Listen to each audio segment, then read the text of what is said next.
Welcome to this presentation from Develop for Results International, on preparing for difficult conversations with employees. In this presentation, we present 4 strategies on how you can prepare for a difficult conversation, through analyzing the practical level, as well as the emotional level. Then identify the goal of the conversation, and plan for it. When planning a difficult conversation with employees, the first stage is to analyze the practical level of the conversation. An important part of this practical analysis is to consider the other person's perspective. You should be open and willing to listen to the employee's views. You should also consider your own viewpoint.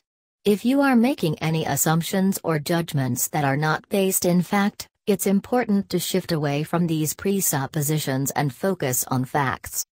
It's also important to make sure you really understand the situation from the employee's frame of reference. The second stage in preparing for a difficult conversation is to analyze the emotional level of the conversation. Feeling emotional can make you uncomfortable and vulnerable. Likewise, it's difficult to know how to respond when other people display emotion. The first step toward managing your emotions involves acknowledging that you have them. Acknowledging your emotions will help you deal with them in a constructive way. It's often difficult to decide how much emotion to share. In such cases, trying to find the middle ground between reticence and complete disclosure would help ease the conversation.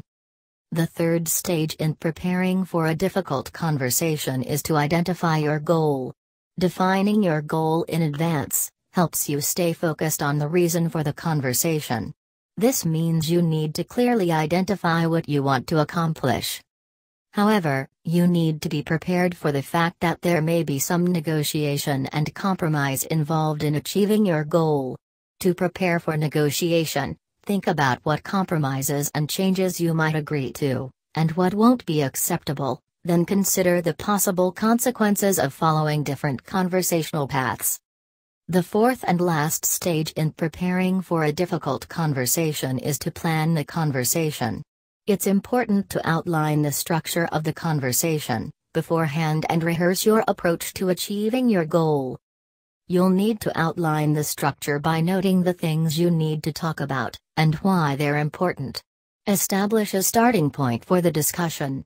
Then create milestones based on the objectives you need to achieve along the way to meeting your goal. Another important part of planning is to rehearse your approach. Envision your strategic path and where the conversation might go off track. Some managers choose to rehearse out loud or practicing with a colleague to refine their technique and increase their resilience to emotion. Thank you for watching this presentation from Develop for Results International. Please visit us at DFRIHR.com or call 877-803-3486 for more information on our advisory services and blog updates.